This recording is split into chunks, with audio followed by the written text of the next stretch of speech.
आप सभी को जय मसीह की। इस वीडियो में जुड़ने के लिए आपका धन्यवाद है। अगर आपने अभी तक हमारे चैनल को सब्सक्राइब नहीं किया है तो जल्दी सब्सक्राइब करें और साथ ही में बेल आइकन को भी दबाएं ताकि आप हमारे अपडेट्स और वीडियोस मिलते रहें। सुसमाचार बांटने के लिए आप हमारी मदद कर सकते हैं।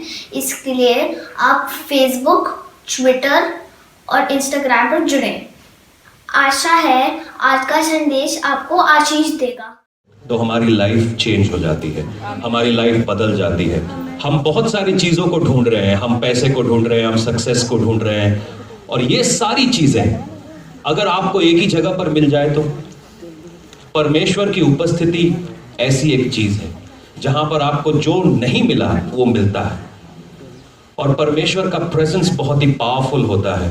और जब मैं आप पिछले हफ्ते मेरे साथ थे, मैं बता रहा था कि परमेश्वर की उपस्थिति में कैसे काम होते हैं, क्या चीजें होती हैं, क्या हालात होते हैं, क्या हाउ डू वी चेंज, हम बदलते कैसे हैं, हमारे जिंदगी में बदलाव कैसे आता है। वो उपस्थिति बदलने वाली उपस्थिति है। बाइबल बताती है एक औरत थी जिसको 12 साल से उसका लहू बह रहा था, और वो 12 साल से लहू बहने की बीमारी में बहुत परेशान थी। वो हर एक डॉक्टर के पास गई होगी, अलग अलग लोगों के पास गई होगी, वैद्यों के पास गई होगी, मगर जैसे ही वो यीशु मसीह की उपस्थिति में आई उसके हालात बदल गए। हालात बदल गए। मैं विश्वास कर रहा हूं आपके भी हालात बदलेंगे क्योंकि आप उसकी उपस्थिति में हैं। कितने लोग खुश हैं उसकी उपस्थिति में? जो लोग दुखी हैं हालेलुया बोलो। ओके, ठीक है, प्रेज गॉड। चलो, कुछ दुखी, मतलब कुछ ईमानदार लोग भी हैं जो दुखी में हैं, ठीक है, मगर हमारा दुख उसके सुख से बड़ा नहीं है। आपके सारे दुख क्रूस पर उठा लिए गए हैं, बस हमको उसको नीचे लेकर आना है। आमेन, आमेन। आइए, अगर आपने बाइबल्स को लाए हैं तो उसको यूहन्ना की पुस्तक में हम खोलेंगे, द गॉस्पेल ऑफ जॉन, और उसकी पहली आयत से हम पढ़ेंगे। आज मैं एक खास बात आपसे कहना चाहता हूं। जो बात यह है, कितने लोगों ने यीशु मसीह का वचन चखा है? हाँ जी, कितने? कोई ऐसा है जिसने यीशु मसीह का वचन नहीं चखा है? यहाँ पर यीशु का वचन चखा है? यस, हाँ, आपको कितनों को मालूम है कि चखना आसान है, रखना मुश्किल है? चख तो लिया, बिरयानी खाने में कितना मजा आता है, उसको पकाना मुश्किल है। उसी प्रकार से परमेश्वर का वचन चखना आसान है मगर उसको रखना बड़ा मुश्किल है। दाऊद बोलता है, तेरा वचन मेरे पांव के लिए दीपक ठहरा है। तो आज हम वचन को रखना सीखेंगे, खाली चखने वाले नहीं हैं, रखने वाले हैं। आमेन। आइए हम यूहन्ना का सुसमाचार उसकी पहली आयत से पढ़ेंगे। यूहन्ना का सुसमाचार मेरे को इसलिए खास लगता है क्योंकि इसमें एक बोल्ड प्रोक्लेमेशन है। आप जब हम मती और लूका रचित सुसमाचार देखते हैं, वहां पर मती और लूक यीशु मसीह की वंशावली को ढूंढ रहे हैं। मती बोल रहा है वो इस तरीके से अब्राहम से जुड़ा हुआ है, लूका भी बोल रहा है वो राहाब से इस तरीके से जुड़ा हुआ है, दाऊद से इस तरीके से जुड़ा हुआ है, मगर सीधा जो यूहन्ना यीशु मसीह के बारे में बताता है, दैट इज बोल्ड। वो एकदम सामर्थी बात है, और मैं वो आपसे बांट देना चाहता हूं।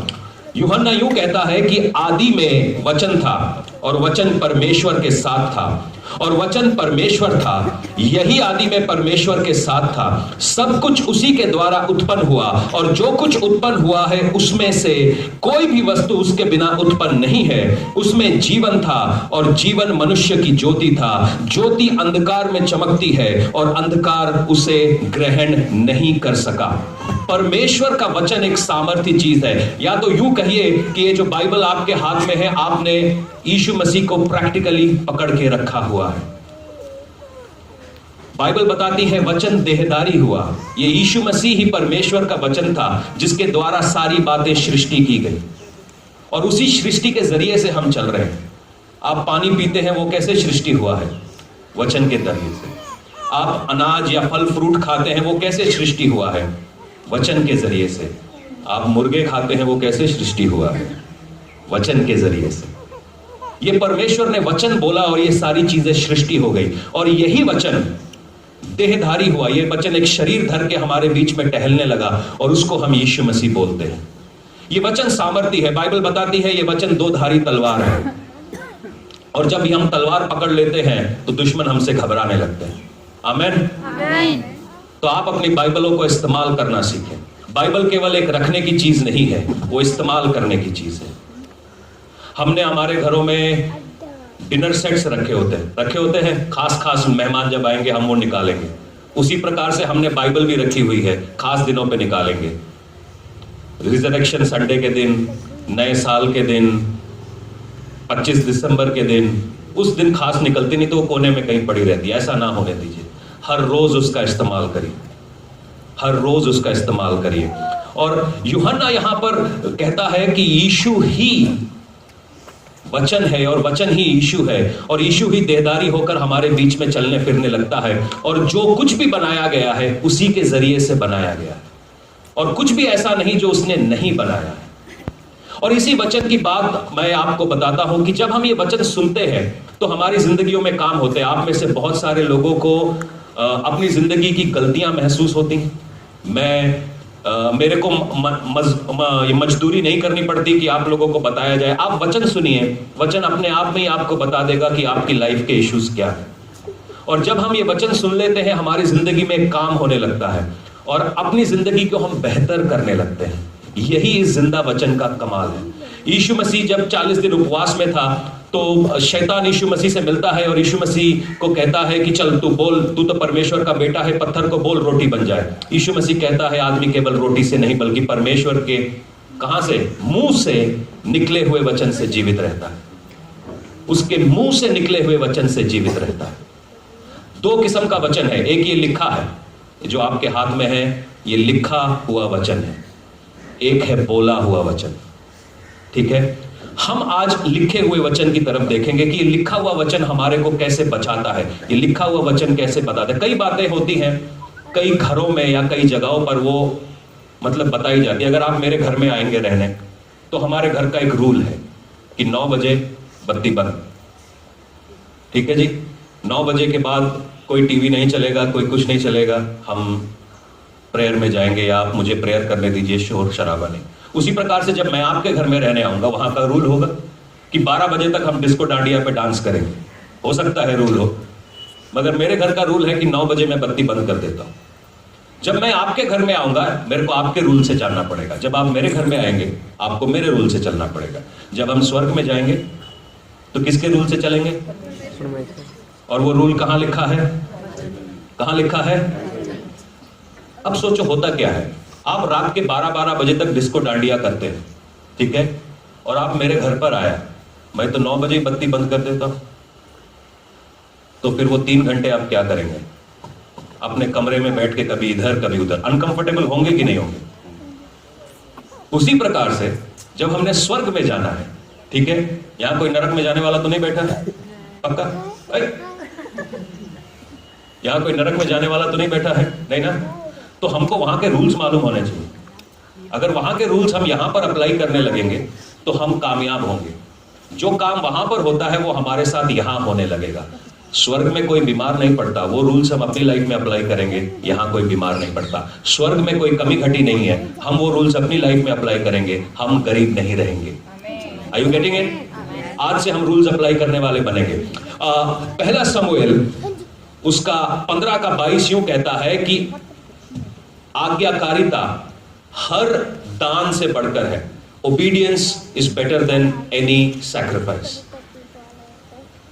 एक मसीह एक पासवान होने के नाते मेरा काम बनता है कि मैं आप सभी को परमेश्वर के बारे में बताऊं, है कि नहीं? प्रभु ऐसा है, प्रभु वैसा है। मगर परमेश्वर जो बातें मुझसे कहने को करता है या मुझसे मानने को कहता है, अगर मैं वो ही नहीं मानूं तो मेरी जिंदगी में पावर नहीं रहेगा। क्योंकि शायद मैंने सब कुछ छोड़ के सेवकाई करने लग गया हूं, मगर मैं वो ना करूं जो उसने मुझे करने को कहा है, तो मेरी जिंदगी में पावर नहीं रहेगा। Are you getting? आप समझ रहे इस बात को? मैं बात कर सकता हूं यीशु मसीह भला है, यीशु मसीह चंगा है, यीशु मसीह चंगाई देता है, यीशु मसीह ये करता है, मगर वो जो मुझे करने को कहता है मैं वो ही नहीं करता हूं, तो देयर इज एन इश्यू। मैं पूरा दिन भर आपके साथ प्रभु यीशु के बारे में बातें बांट सकता हूं, मगर मैं खुद ही यीशु मसीह से बात ना करूं तो? उसकी आज्ञा है कि मैंने तुझे बनाया है अपनी संगति के लिए। तो हम उसके साथ संगति में रहें। पिछली बार, पिछले से पिछले हफ्ते हम थे संगति। जिस गति में वो चलता है उस गति में मैं चलूंगा। संगति, हमारी संगति खराब है तो जो गति उनकी हो रही है वो गति किसकी होगी? जब हमारी संगति परमेश्वर के साथ है, जो गति में वो चल रहा है उस गति में हम चलेंगे। तो परमेश्वर ने हमें कुछ आज्ञाएं मानने को दी हैं, और जब हम उन आज्ञाओं को मानते हैं हम पावरफुल होते हैं। कितने बच्चे यहां बैठे हैं? बच्चे लोग अपने घर गए पॉकेट मनी लेने वाले, जेब खर्ची मिलती है 10 रुपया 20 रुपया, कुछ को 100 500। अगर आप अपने मम्मी पापा का कहना नहीं माने तो क्या मिलेगा? हाँ, कोई कह रहा छित्तर। तो उसी प्रकार से जब हम परमेश्वर का कहना नहीं माने तो हमारी प्रार्थनाओं में पावर नहीं रह जाती। समझ गए इस बात को? तो ओबीडियंस जो है सैक्रिफाइस से बड़ा है। मगर ओबे क्या करना है भाई? मानना क्या है? क्या माने हम? माने जो लिखा हुआ है, क्योंकि ये हमारी समझ के लिए दिया हुआ है। हर किसी को प्रकाशन है, हर किसी को थोड़ा बहुत प्रकाशन है। अगर हमारे अंदर आज प्रकाशन नहीं होता, हम यीशु मसीह को नहीं पहचानते। बाइबल बताता है वचन ही परमेश्वर है और परमेश्वर ही वचन है, और इन दोनों के बीच में अलग नहीं कर सकते। आप मेरे से मेरी आवाज अलग नहीं कर सकते। मैं जो कहता हूं वो कहता हूं। जब परमेश्वर मूसा से मिलता है वो कहता है I am what I am, मैं जो हूं सो हूं।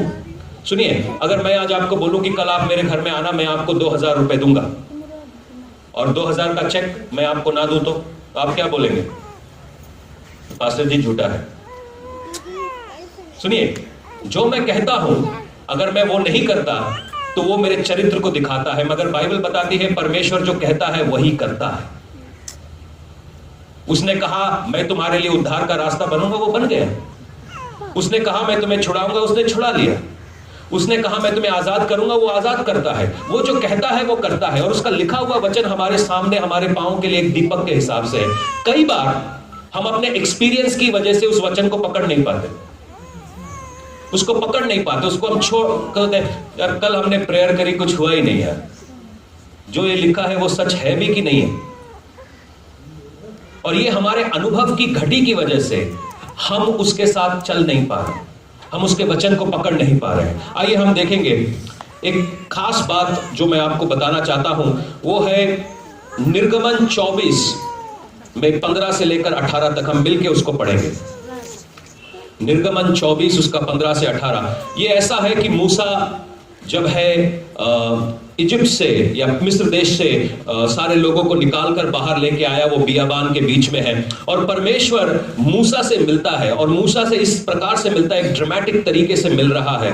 और वो 40 दिन 40 रात मूसा परमेश्वर के साथ है, और वो 40 दिन 40 रात में परमेश्वर मूसा के साथ क्या बात कर रहा है? यीशु मसीह मूसा के बहुत बाद में आया, और परमेश्वर यीशु मसीह यूं कहते हैं कि आदमी केवल वचन से रोटी से नहीं बल्कि परमेश्वर के मुख से निकले हुए वचन से रहता है। 40 दिन और 40 रात मूसा पहाड़ के ऊपर था, उसने खाना नहीं खाया था, मगर वो जो खा रहा था वो परमेश्वर का वचन था। और जब वचन आया उसकी जिंदगी में नेक्स्ट लाइफ, एक सामर्थी बात हो गई। आइए हम पढ़ते हैं उसको।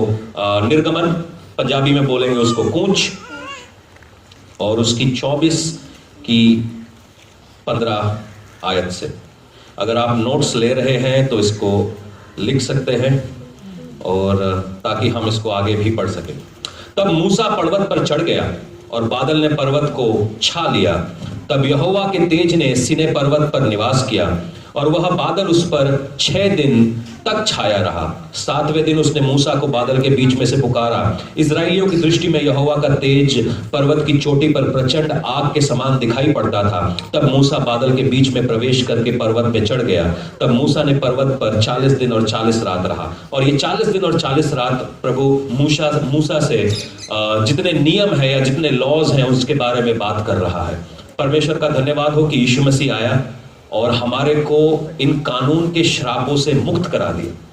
मगर कानून अभी भी है, उसका श्राप हमारे ऊपर नहीं है, मगर कानून अभी भी है, क्योंकि यीशु मसीह कहता है मैं कानून को हटाने नहीं आया हूं बल्कि कानून को पूरा करने आया हूं। जो कानून परमेश्वर ने पुराने नियम में कहा है वो आज नए नियम में भी है। मगर हम इस कानून को, मैं आज आपको कानून समझाना नहीं चाहता, मैं आपको वचन समझाना चाहता हूं कि वचन क्या है।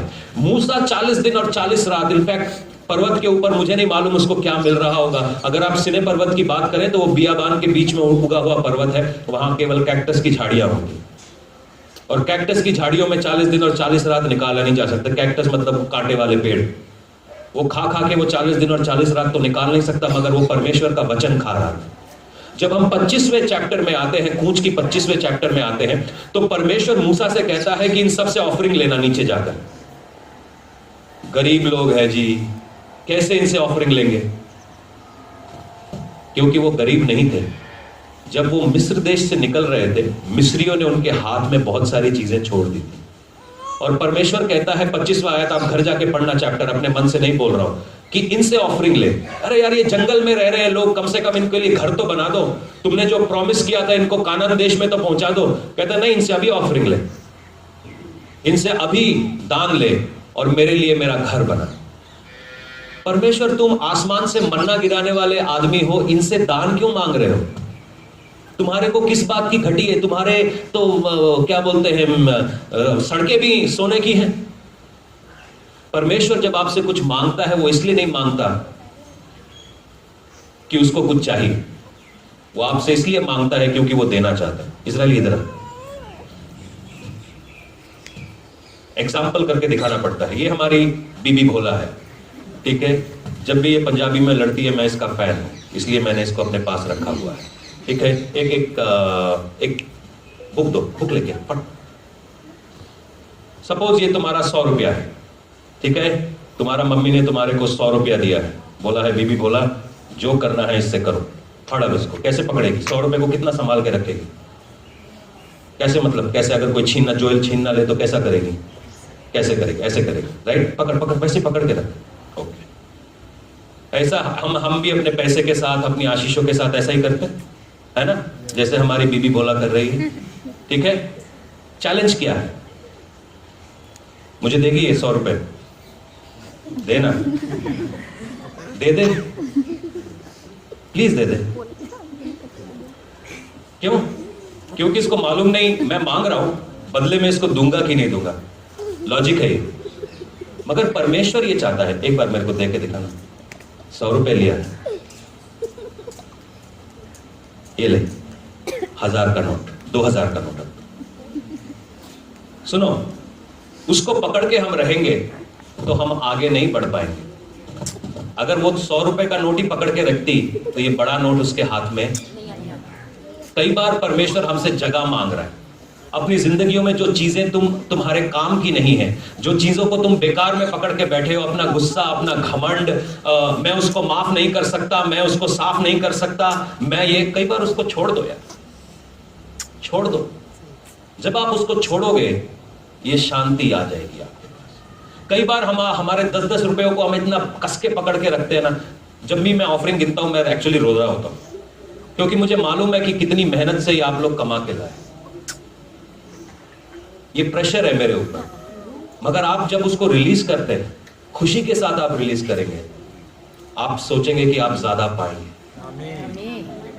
जो जैसा बोएगा वो वैसा काटेगा। कई बार अपनी चीजों को हम इतना करीब से पकड़ के कस के बैठे हैं कि हम उनको जाने नहीं दे रहे। अपनी जिंदगियों को भी हमने इतनी ऐसी पकड़ के बैठे हुए, हम इतना कस के बैठे हुए हैं क्योंकि आप इसलिए आगे नहीं बढ़ पा रहे, वहीं के वहीं रुके हुए हो। पिछले 10 साल, 20 साल, 15 साल, 30 साल, 40 साल से उसी जगह पर रुके हैं क्योंकि आप पकड़ के बैठे। जो पहली चीज मूसा से परमेश्वर बोलता है कि बोले यार इनको रिलीज करना सिखा, इनको चीजें रिलीज करना सिखा। जब भोला ने वो छोटा किताब पकड़ा, उसके बदले में ये बड़ा किताब परमेश्वर ने उसके हाथ में दिया। बोलो मैं रिलीज करने वाला हूं। बोलो, जोर से बोलो,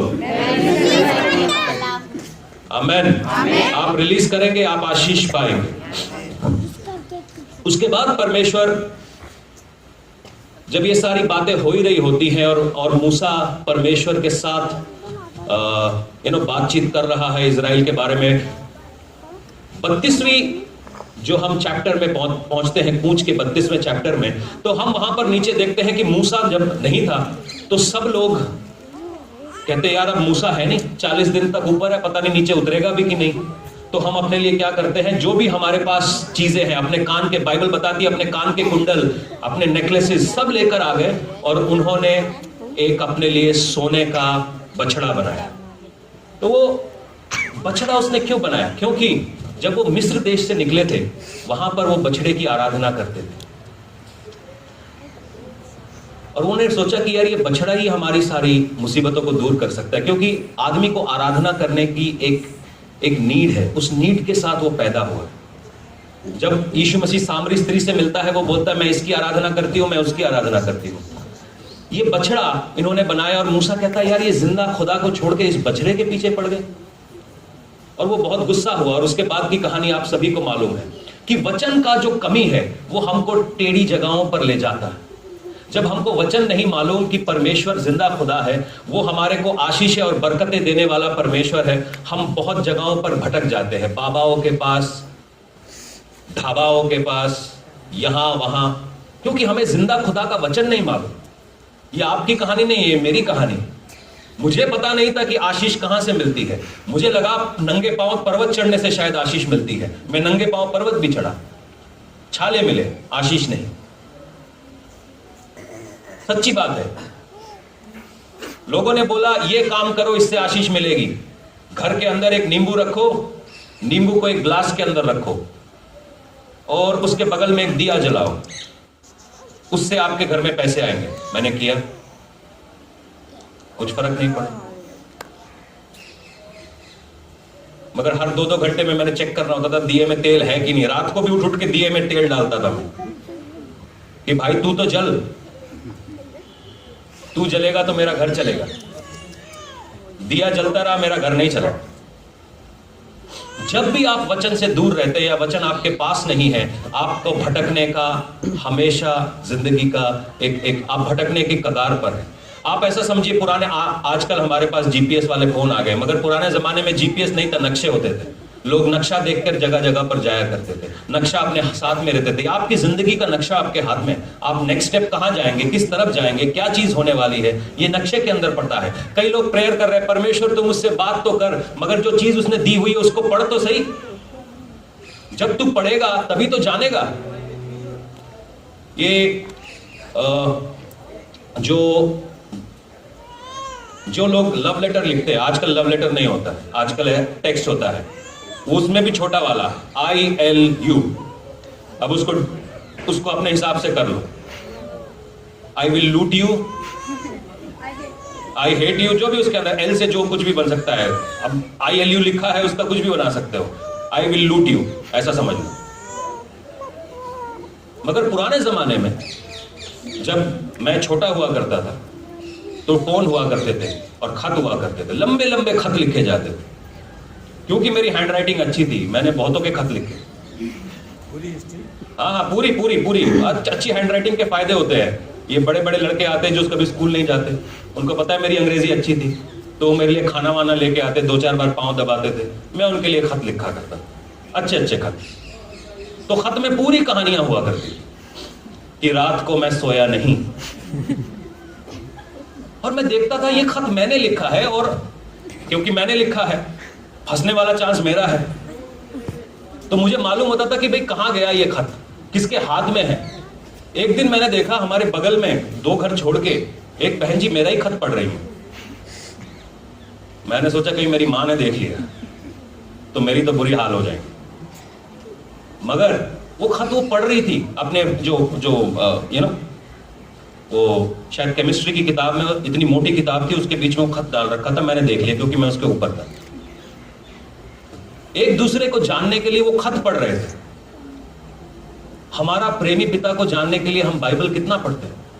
अगर आप किसी के बारे में जानना चाहते हैं तो वो उस खत को पढ़े जो उसने आपके लिए लिख रखे हैं कि मैं तुझे प्यार करूंगा, मैं तुझे आशीष दूंगा, मैं तुझे बरकत दूंगा, मैं तेरे लिए ये करूंगा, तुझे और कहीं देखने की जरूरत नहीं है, ना तू दाएं देखना ना बाएं देखना, तू केवल मेरी तरफ देखना, मैं आकाश के झड़ों पे खोलूंगा। और कई बार ऐसा होता है कि जब हम दुनिया की बातें सुन रहे होते हैं, क्योंकि हम वचन नहीं पढ़ते, हम दुनिया की बातें सुन रहे, लोगों की बातें सुन रहे। रोमियो 12:2, कोई पंजाबी में पढ़ो, मैं पंजाबी में सुनना चाहता हूं। रोमियो 12:2। हिंदी में कहता है कि इस दुनिया के सदृश्य ना बनो, इस दुनिया के सदृश्य ना बनो, क्योंकि दुनिया जो तुम्हें आइडिया देगी वो नेचुरल देगी। पढ़िएगा जरा। ਅਤੇ ਇਸ ਯੁੱਗ ਦੇ ਰੂਪ ਜਿਹੇ ਨਾ ਬਣੋ। हाँ जी, ਸਗੋਂ ਆਪਣੇ ਬੁੱਧ ਦੇ ਨਵੇਂ ਹੋਣ ਕਰਕੇ ਹੋਰ ਸਰੂਪ ਵਿੱਚ ਬਦਲਦੇ ਜਾਓ। सुनिए सुनिए, इस बात को सुनिए, क्योंकि जब हम दुनिया की बातें सुनने लगते हैं तो दुनिया नेचुरल तरीके से काम करती है। अच्छा, तुझे कनाडा जाना है, ओके, कनाडा जाना है तो तुझे ये पुट्ठे काम करने पड़ेंगे। कनाडा में क्या करेगा? कनाडा में जाके ये करना पड़ेगा। अच्छा, तेरा ब्याह नहीं हो रहा, ब्याह नहीं हो रहा तो क्या करना पड़ेगा? ये काम करने पड़ेगा। क्योंकि हम दुनिया की सुन रहे हैं और परमेश्वर जो कह रहा है उसके लिए अपने कानों को बंद कर रहे हैं, तो हम आशीष कैसे पाएंगे? दुनिया की आशीष आपकी लिमिटेड है। तेरे पास पैसे नहीं है, चल जुआ खेलिए। तेरे पास पैसे नहीं है, चल लॉटरी उठाइए। तेरे पास पैसे नहीं है, चल चोरी करिए। बिजली का बिल क्यों देना भाई? टैक्स क्यों देना भाई? ये दुनिया बोलती है। मैं आपका पासवान होकर टैक्स देता हूं, चर्च का टैक्स भी देता हूं। पूछो क्यों? क्योंकि सर उठा के चल सकूं, ना तो सरकार बोल सके मैं चोर किया है, ना कोई और बोल सके। मगर मैं चाहता नहीं कि मैं ऐसा करूं। दुनिया बहुत सारी बातें बोलेगी, अगर मैं दुनिया की बातें सुनूंगा, मैं उसकी बातें सुनना बंद कर दूंगा, और उसकी बातें सुनना बंद कर दूंगा, मैं उल्टे सीधे कामों में फंस जाऊंगा। दुनिया से आइडियाज मत लो, तुम्हारे पास आइडियाज यहां रखे हुए हैं, यहां से आइडियाज लो। ये आपको रिलीज करता है, ये आपको आजाद करता है। दुनिया के आइडियाज आपको बांधते हैं, क्योंकि उनके आइडियाज लिमिटेड है, क्योंकि उनकी सोच लिमिटेड है। वो ज्यादा दूर तक देख नहीं सकते। मैं ज्यादा से ज्यादा उन पेड़ों तक देख सकता हूं, उसके आगे क्या है मुझे नहीं पता। मगर परमेश्वर जो स्वर्ग में है, वो हमारा आने वाला कल, जो बीता हुआ कल, जो हो सकता है, वो सारी चीजें वो देख चुका है। तो क्यों नहीं उसकी बात सुने जो हमारे कल को देख चुका है? जो मेरा भरा मेरे बगल में है, हो सकता है मुझसे बहुत प्यार करता है, मगर उसको मेरा कल नहीं मालूम, उसको मेरा कल नहीं मालूम।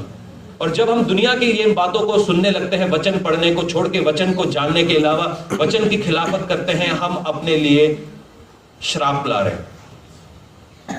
हम अपने लिए श्राप ला रहे हैं।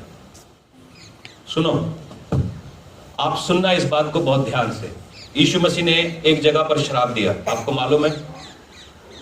हाँ, दिया। किसको दिया? किसका पेड़ था? अंजीर का पेड़ था। जब यीशु मसीह ने श्राप दिया, अंजीर का पेड़ को क्या हुआ? कुछ भी नहीं, कुछ भी नहीं। वो एकदम घमंड के साथ खड़ा था श्राप दे रहा। जब वापस आए उस रास्ते में, तब वो सूख गया। क्योंकि परमेश्वर का काम हमेशा एक नेचुरल तरीके से होता है। जो रूल उसने ठहराया है उसी तरीके से होता है। आप बहुत ध्यान से मेरी बात को सुनना। इन बातों को दुनियावी लोग नहीं समझते, जो वचन से दूर है। उनकी सोच नहीं है उसके हिसाब से। परमेश्वर ने श्राप दिया और वो पेड़ सूख गया। उस समय कुछ नहीं हुआ, मगर वो एक प्रोसेस के थ्रू गया। एक प्रोसेस की हिंदी क्या है? एक प्रक्रिया के थ्रू गया और वो पेड़ सूख गया। कई बार हम देखते हैं जो लोग चर्च में नहीं है, कलीसिया में नहीं है, वो ज्यादा आशीषित हैं। जो लोग कलीसिया में होकर भी कलीसिया का हिस्सा नहीं है, वो ज्यादा आशीषित है। जो लोग झूठ बोल रहे हैं, चोरी कर रहे हैं, वो ज्यादा आशीषित है। वो एकदम हरे भरे हैं, मगर उनका हरे भरा होना इसका मतलब ये नहीं है कि वो आशीषित है। जस्ट वो हरे भरे हैं, उनको देख के अपना दिमाग ना खराब करो।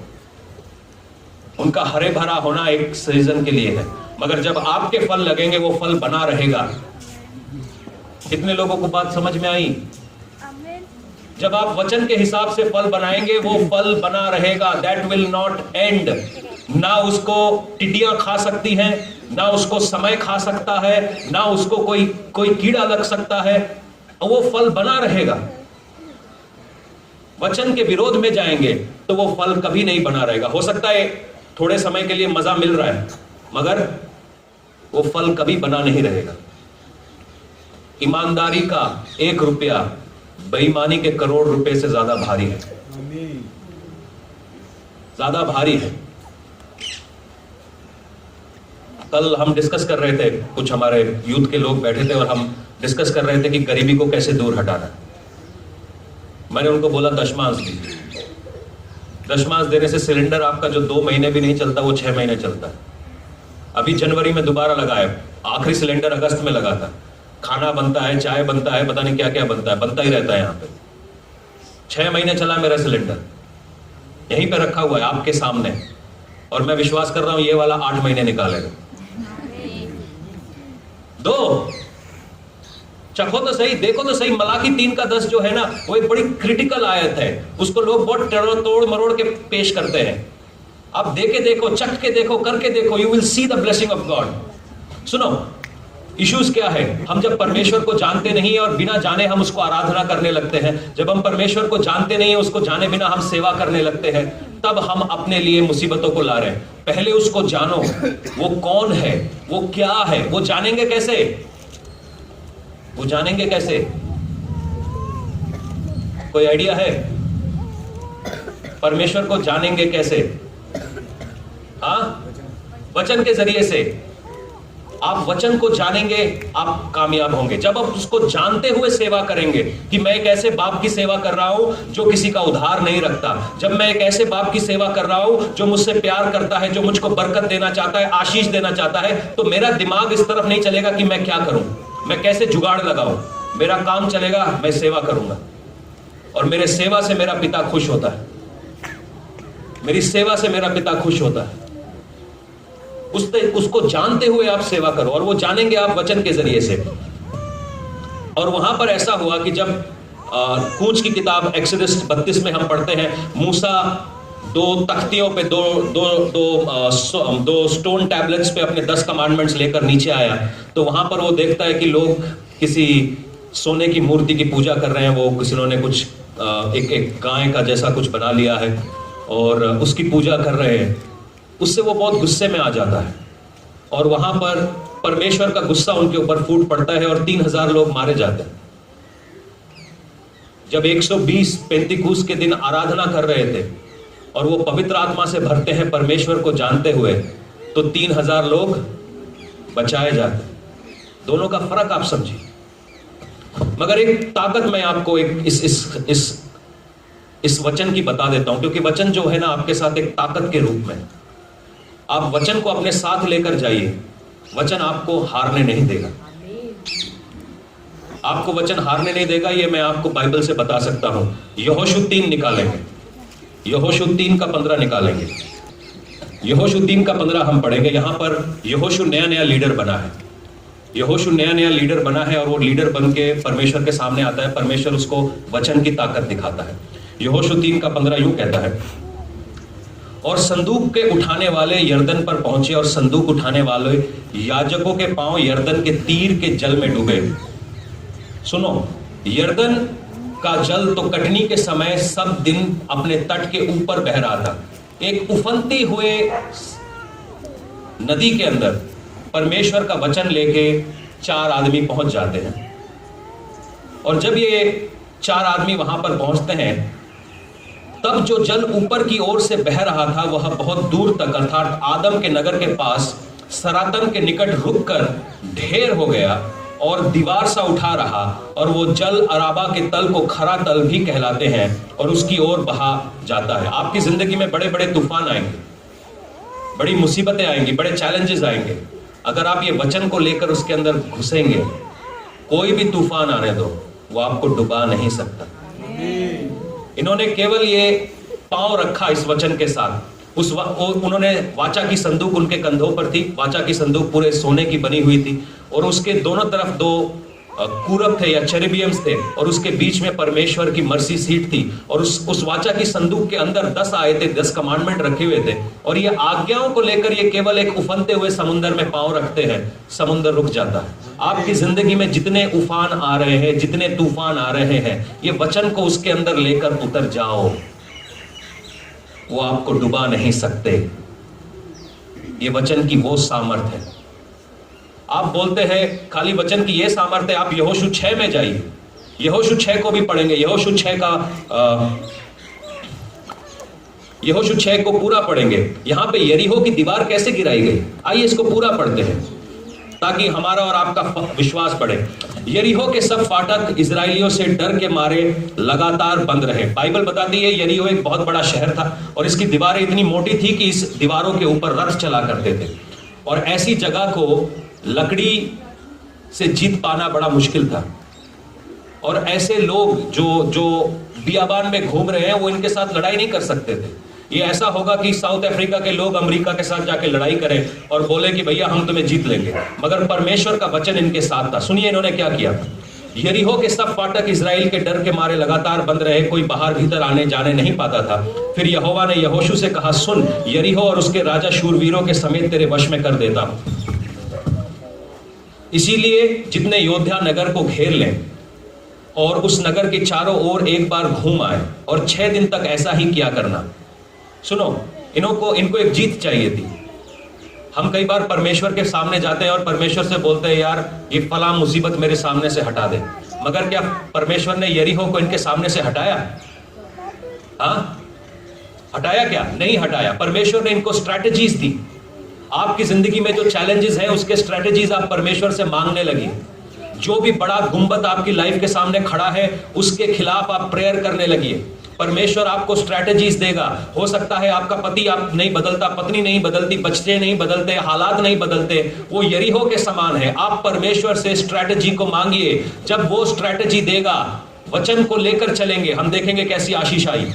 6 दिन तक ऐसा ही किया करना, और 7 याजक संदूक को आगे आगे मेढ़ों के सींगों के 7 नरसिंगे लिए हुए चले।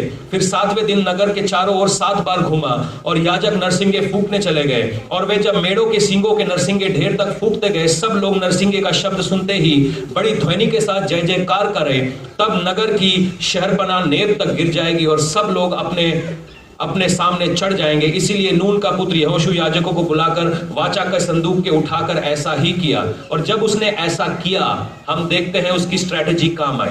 सुनो, अगर आप यहोशू के जगह होते, मैं यहोशू की जगह होता, हम सोचते यार ये क्या तरीका है, हमें कोई हथियार बनाना चाहिए, ये क्या बेवकूफाना तरीका है, वचन का संदूक लो, आगे पीछे घूमो, क्या तरीका है।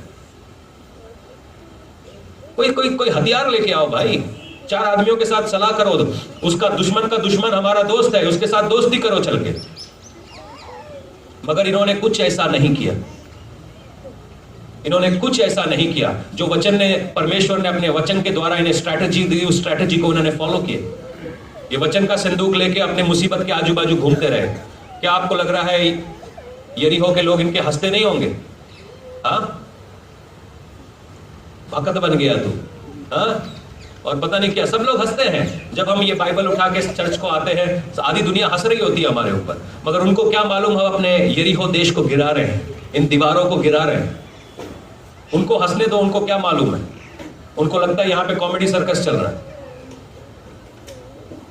मगर परमेश्वर हमारे साथ है। उसने जो आइडियाज हमारे को दिए वो बहुमूल्य हैं, वो बहुत कीमती हैं। जब तक हम उसके साथ बैठेंगे नहीं, ये आइडियाज हमें मिलेंगे नहीं।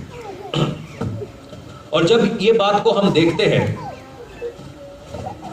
कि जो वाचा का संदूक था वो मूसा के हाथ में एक पावरफुल जगह थी।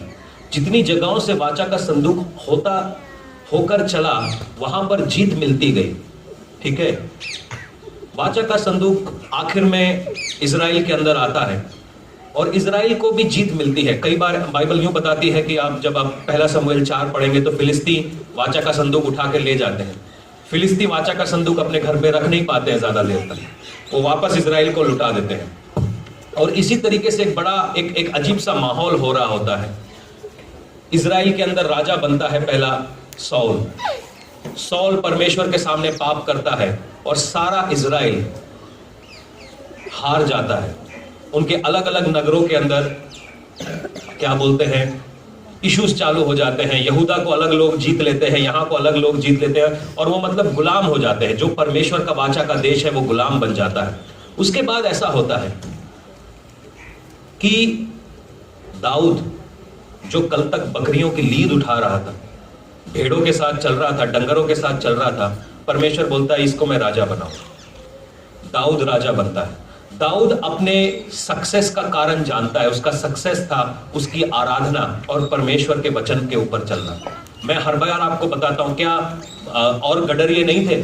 पूरे इजराइल में, मगर दाऊद खास इसलिए था क्योंकि वो अपने पिता के भेड़ों के लिए अपनी जान को लड़ाता रहता था, जबकि उसका बाप उसको अपना बेटा नहीं मानता था। मगर उसकी भेड़ एक सपोज आप ऐसा करिए, आप दाऊद है जो आपका पापा आपको पूछता भी नहीं है, अगर एक बकरी कोई लेके जा रहा है तो आप लेके जाने दो, इसको लेके जाने दो, क्या फर्क पड़ता है। मगर दाऊद अपने पिता की इस एटीट्यूड के बावजूद भी अपने भेड़ बकरियों के लिए जान लगाया जाता था। अब जब दाऊद राजा बनता है तो वहां पर दाऊद कहता है कि मैं इस वाचा के संदूक को दाऊद के नगर में लाऊंगा। और यहां पर एक इशू है, इस वचन को हम जरा ध्यान से समझेंगे। दूसरा शमूएल उसकी 6 आयत को हम पढ़ेंगे। वाचा का संदूक यरूशलेम में लाया जाना। फिर दाऊद ने एक बार इजराइल में से सब बड़े वीरों के 30,000 में इकट्ठा किया। तब दाऊद जितने लोग उसके संग थे वे सब उठकर यहूदा के बाले नामक स्थान पर चले गए। परमेश्वर का वह संदूक वहां से ले आए जो करूबों पर विराजने वाले सेनाओं के यहोवा का कहलाता था। तब उन्होंने परमेश्वर का संदूक एक नई गाड़ी पर, कैसी गाड़ी पर रखा भाई? कैसी गाड़ी पर रखा?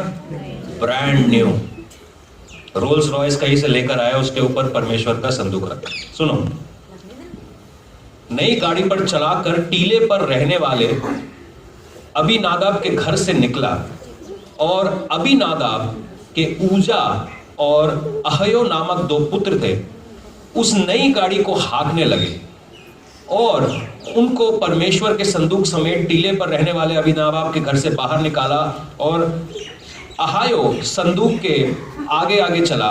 दाऊद इजरायली समस्त घराना यहोवा के आगे सनोवर की लकड़ी के बने हुए सब प्रकार के बाजे, वीणा, सारंगिया, ढप बजाते, झांझ बजाते सब के सब नौकान खलियान तक आए।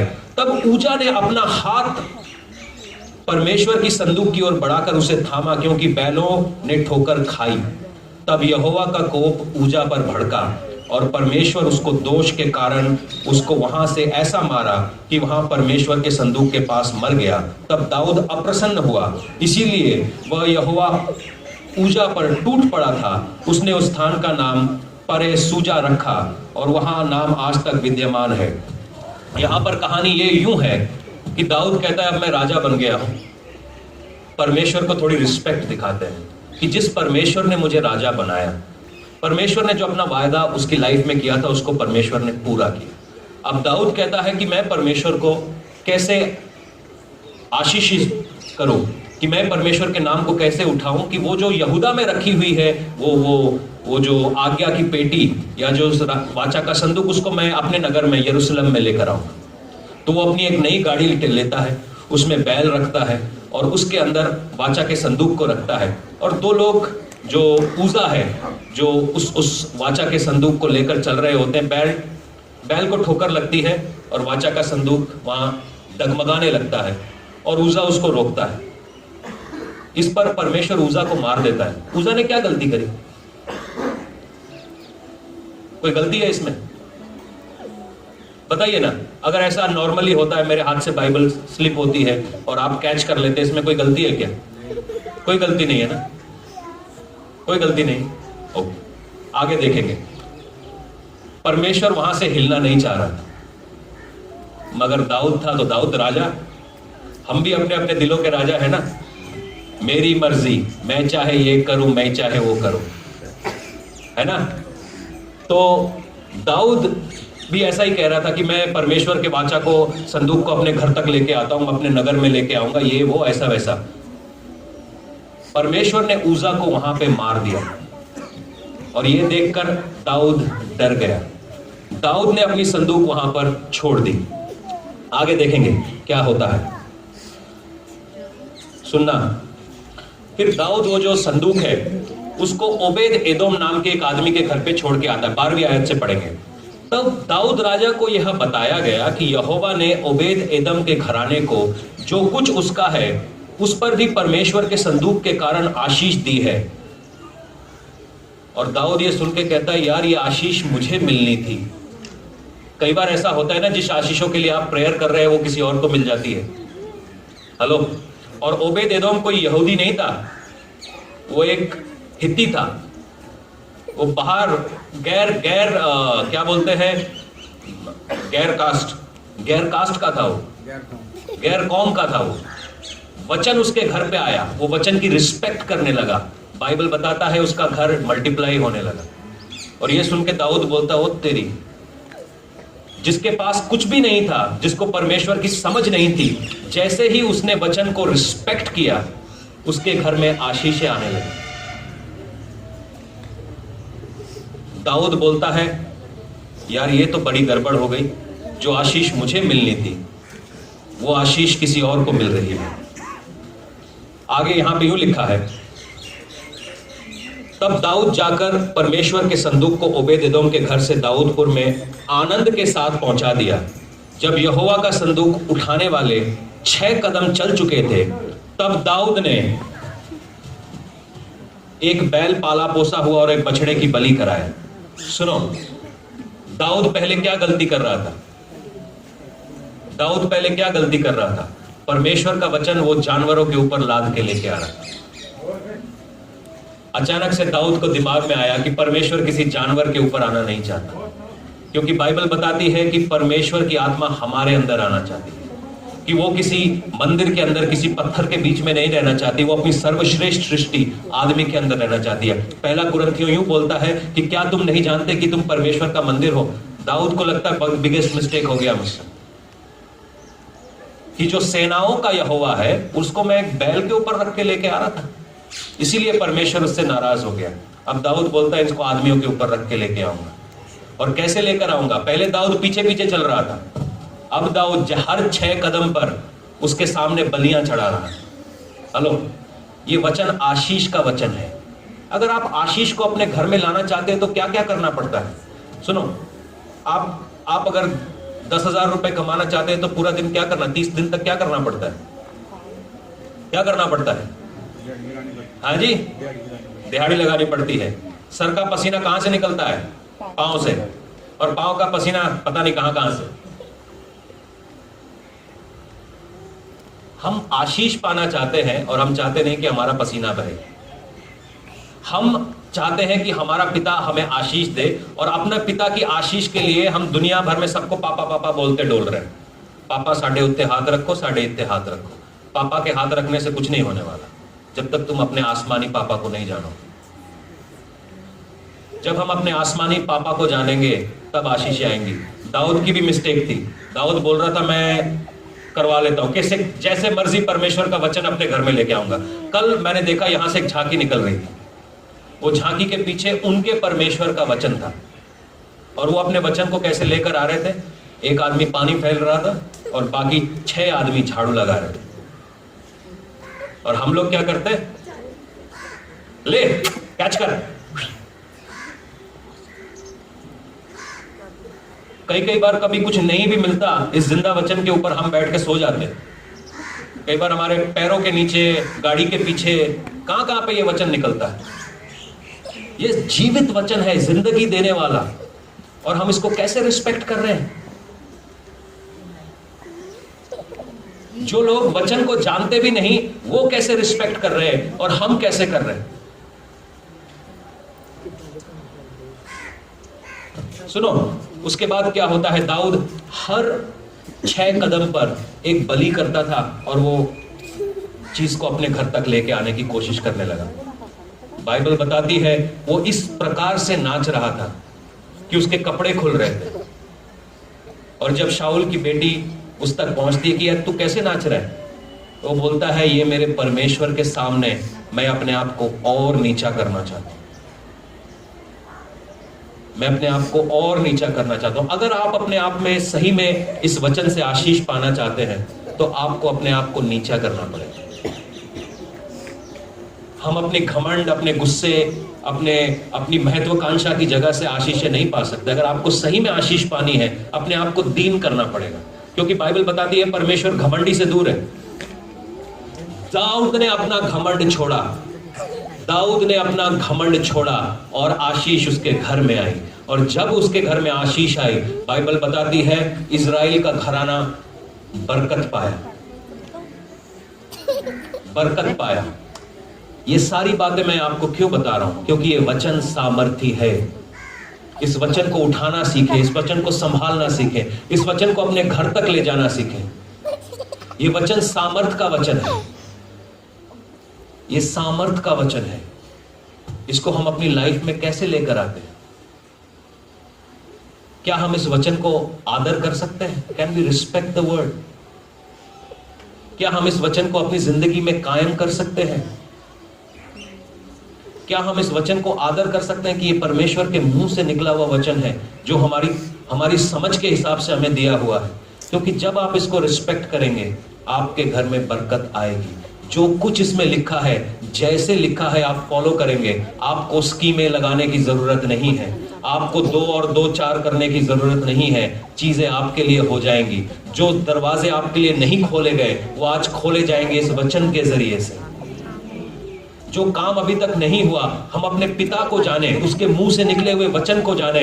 हमारी सेवा काम आएगी, हमारी आराधना परमेश्वर को कबूल होगी,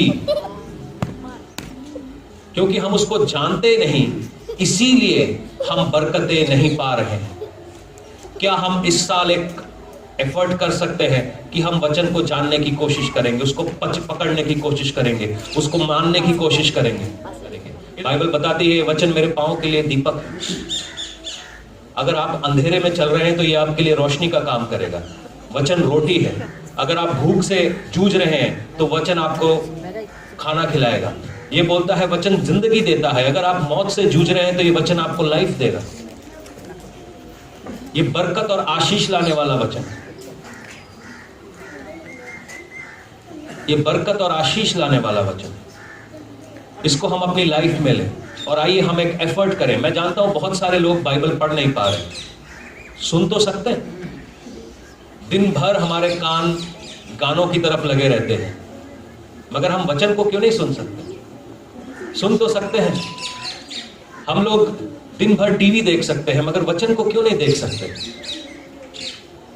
थोड़ा एफर्ट करना पड़ेगा। आशीष चाहिए तो घर बैठ के मिलता है क्या? हाँ, नोट चाहिए तो बाहर निकलना पड़ता है ना। तो बरकत चाहिए तो थोड़ा मेहनत हमको भी करना पड़ेगा। परमेश्वर के वायदे इसमें लिखे हैं, उसको हम जानेंगे और उनको कैश करेंगे तभी फायदा है। जैसे उमाकांत तो बोल रहा था, विश्वास बिना काम के अधूरा है। अगर आपको एक चेक मिले 1 करोड़ रुपए का, उसको क्या करोगे? कुछ लोग उसको लेकर सोएंगे, है ना। कई बार 1 के 2 हो गए तो 2 करोड़। जैसे मुर्गी अंडे के ऊपर बैठती है, वैसे कुछ लोग 1 करोड़ का चेक लेके सो जाएंगे, 2 करोड़ बनेंगे। ऐसे नहीं होगा। आपको उठना पड़ेगा, अपने घर से निकलना पड़ेगा, बैंक में जाना पड़ेगा, क्यू में खड़ा होना पड़ेगा, और फिर वो चेक को डालोगे तब मिलेगा। परमेश्वर का वचन भी वायदा है। वायदे को उठना पड़ेगा, काम में लाना पड़ेगा। हम सोचते हैं बस सब घर बैठे हो जाए, डोमिनोज पिज्जा की तरह 30 मिनट्स नहीं तो फ्री। इसीलिए हम पापा जी के चक्कर काट रहे हैं। आप उस पापा को जानो, आपको कई चक्कर काटने की जरूरत नहीं है। Are you with me? आइए हम प्रार्थना में जाएं कि पिता, जो कोई चीज मेरे जिंदगी में से वचन को चोरी कर रही है, आज हम उसके खिलाफ प्रार्थना करेंगे। कई बार वचन चुरा लिया जाता है। यीशु मसीह बोलता है कि कोई वचन राहों पर गिरे और उनको परिंदों ने चुग लिया। हमारे जिंदगी में भी ऐसी चीजें हो रही हैं। हम वचन पढ़ते हैं, याद नहीं रहता। आपको अभी पूछूंगा कि शोले में अमिताभ बच्चन ने क्या डायलॉग मारा था, एक डायलॉग आपके मन में याद रहेगा, मगर वचन आपके मन में याद नहीं रहता। देयर इज समथिंग, एक स्पिरिट है जो वचन को चुरा रही है हमारे मनों से। आइए हम उसके खिलाफ प्रार्थना करें। ये समय रहेगा उसके खिलाफ प्रार्थना करने के लिए। आज कहे परमेश्वर से, परमेश्वर मैं आपके वचन को, जिंदा कलाम को जानना चाहता हूँ, उसको सुनना चाहता हूँ, उसको समझना चाहता हूँ, उसको अपनी लाइफ में लाना चाहता हूँ। परमेश्वर ये वचन मेरे दिमाग में से निकले नहीं। जो वचन तूने मूसा को दिया था वही सामर्थी वचन मेरे हाथ में है। जो वचन यर्दन के 2 हिस्से कर देता है वही वचन मेरे हाथ में है। जो वचन यरीहो की दीवार को गिरा देता है वही वचन मेरे हाथ में है। मैं जानता हूं परमेश्वर आप कर सकते हैं। You are more than able, आप करने वाले परमेश्वर हैं, आप कर सकते हैं। मैं जो चीजों को कर नहीं पा रहा हूं, मैं जानता हूं ये वचन कर सकता है। पिता, अपने वचन को रिलीज करिए, अपने वचन को रिलीज करिए मेरी लाइफ में। प्रभु, वचन चोरी ना होने पाए, वचन बर्बाद ना होने पाए, वचन नाश ना होने पाए। है पिता। ये वचन मैं अपने अंदर रिसीव करता हूं, क्योंकि वचन लाइफ लाता है। वचन लाइफ लाने वाला वचन है परमेश्वर। हर शैतान की युक्तियों को हम तोड़ते हैं आज प्रभु यीशु के नाम से, क्योंकि वचन लाइफ लाने वाला वचन है। हालेलुया। हम धन्यवाद करते हैं, हम धन्यवाद करते हैं, हम धन्यवाद करते हैं, हम धन्यवाद करते हैं, हम धन्यवाद करते हैं। हालेलुया। कई हाथों को आसमान की तरफ उठा के, आज जितने लोगों के ऊपर से वचन चोरी हो रहा है, जितने लोगों को वचन याद नहीं रहता, आज आप आसमान को उठाकर प्रार्थना करें, अपने हाथों को उठाकर प्रार्थना करें। हालेलुया। लॉर्ड, ये वचन मेरे दिलों में बस जाए। आपका जो भी वचन मैं रिसीव करूं पिता, वो मेरे दिलों में बस जाए। Lord, I receive this. ये वचन प्रभु जी आपने मूसा को दिया है, ये वचन परमेश्वर आपने यहोशू को दिया है, ये वचन दाऊद के लिए प्रभु जी ढाल और झिलम ठहरा है। लॉर्ड, आई प्रे लॉर्ड, ये वचन आप मुझे रिलीज करिए पिता। मेरे अंदर से ये चोरी ना हो पाए प्रभु, मैं दुनिया के अंदर फिक्स ना हो पाऊं, मैं सुपर नेचुरल बनूं, नेचुरल नहीं बनूं पिता। आप मुझे ये वचन का सामर्थ भर दीजिए पिता, ये वचन के सामर्थ से आप मुझे भर दीजिए पिता। Lord, fill me with this word O God. प्रभु, ये वचन जिंदगी का कारण है पिता, इस वचन से आप मुझे भर दीजिए पिता। Lord, fill me with this word O God. Lord, fill me with this word. Hallelujah. Lord, fill me with this word. Hallelujah. Lord, fill me with this word. Hallelujah. रेबा खातो सेके रेबा खरते सीते रेबा खारा रोशो कोंते सीते रे रोशी में हंता खायद रिसीनते रोकाबा लेरा शेते हांते सी। धन्यवाद, धन्यवाद के साथ जाइए परमेश्वर के सामने, कहिए पिता मैं धन्यवाद करता हूं, आपके लिए धन्यवाद करता हूं कि ये वचन आपने मेरे लिए रिलीज किया है पिता। आपके लिए धन्यवाद करता हूं क्योंकि ये वचन मेरी जिंदगी में फल लाने वाला है, ये मेरी जिंदगी में छुटकारा लाने वाला है, ये मेरी जिंदगी में बरकत लाने वाला है, ये मेरी जिंदगी में आशीष लाने वाला है, ये वचन मेरी जिंदगी में आजादी लाने वाला है, गरीबी को हटाने वाला है, बीमारी को हटाने वाला है। ओ रबा बाबा शखा रबाला रे रोको सोतो खोंते रसी रोको शिबहंते सी। Lord, Holy Spirit fall on this place, Lord fall on this place Lord. ओ आग पिता जी, आग यहाँ पर बहने दीजिए पिता, आग बहने दीजिए पिता, आपकी रहमत यहाँ पर होने दे प्रभु, आग बहने दे पिता, आग बहने दे पिता। Lord, fill in this place with fire O God. Lord, fill in this place with fire. Hallelujah. होखा रबाबा शदरहंतो सीके रोको रो रो रबालारा। हर डिमोनिक अटैक रूसोकोतो पेंते सीकेरो राहंता हाइते की औंती सी। परमेश्वर का आत्मा यूं बता रहा है कि यहाँ पर बहुत सारे लोग अभी अपने पेट में एक दर्द को महसूस कर रहे हैं। भाई, अगर आप वो दर्द को महसूस कर रहे हैं तो अभी इस समय अपने पेट के ऊपर हाथ रखिए और प्रार्थना करिए। अपने पेट के ऊपर उस हाथ को रखिए और प्रार्थना करिए। परमेश्वर उस चीज को आपके शरीर से निकाल रहा है इसी समय, इसी समय, इसी समय, इसी समय, इसी समय, इसी समय, इसी समय। Right now move move move move move. हुक्म दीजिए, हुक्म दीजिए इसको। ये जो आपके अंदर से रीखे तो रोमा से के आपके अंदर से ओ परमेश्वर के लिए प्रेम को निकाल रहा है, जस्ट रिलीज, इसको निकालिए, इसको शरीर में से निकालिए। अभी हर एक खिलाई हुई चीज, हर एक शैतानिक युक्ति जो आपके पेट के अंदर चल रही है वो अभी निकाली जा रही है परमेश्वर यीशु मसीह के नाम से, क्योंकि उसका कलाम यहाँ पर बोला गया है। वो कलाम जीवन है और अंधकार उस कलाम को नहीं समझ सकता, शैतान उस कलाम को नहीं समझ सकता, क्योंकि वचन परमेश्वर ने हमारे लिए दिया है। ओ खराबा तेरे ने के तोरो शकमान। Lord, Lord release them, Lord release करिए पिता, इनके ऊपर रिलीज करिए प्रभु। हर दर्द की आत्मा, हर जादू टोना, हर शैतान की युक्ति प्रभु यीशु के नाम से यहाँ पर तोड़ी जाए प्रभु। हर चुड़ैल का काम, हर चुड़ैल का काम, कमान कमान हेल्पर हेल्पर somebody helper रीके तो रोबा, हर चुड़ैल का काम यहाँ पर रोका जाए, हर चुड़ैल का काम यहाँ पर रोका जाए यीशु मसीह के नाम से। हर चुड़ैल का काम यहाँ पर रोका जाए प्रभु यीशु के नाम से। रोको पाना देखे रोशते रेबेबे शखुन तो रोको सीदेरा रोको रोबो लो रोबा शखांता रबा का कखरो रबन हेतिसी। लॉर्ड लॉर्ड लॉर्ड लॉर्ड ओखोरामा शेके, डोंट वरी रिबा लारा बा शेकेरो। सोनिका, इसको बाहर आने दो। रिबा लारा बाबा, ये तेरे को बीमार नहीं कर सकता, ये तेरे को गरीबी में नहीं डाल सकता, ये तेरे को बर्बाद नहीं कर सकता। सोनिका रिखादा माते रेशे रोको बो शोको रोबो ने हेतनो सीनते है रबाहंतो सीकेरो। Every demonic stronghold out in the name of Jesus, out in the name of Jesus. Hallelujah. रोको सोपोको रोबा रेबेबेना शेके। You can not stay here right now, get out, out out out. Authority दे। रिबा ला राकाता, no water, don't fill up with water, no water. रिबा बाबा शाका रेहेंतो सी रोको शमा हेंते, in the name of Jesus, hallelujah. I command every demonic, चल चुड़ैल यहां से बाहर निकल यीशु के नाम से, छोड़ इसको।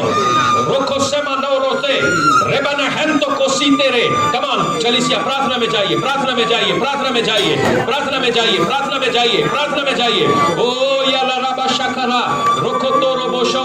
Lord release, release, release, release, release, release, release, release, release right now every demonic stronghold.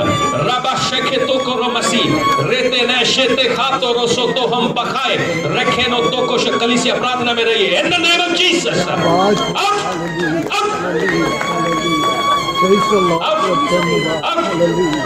Out, Praise the Lord. Out, Of the victim that Shut. God is छोड़ इसको।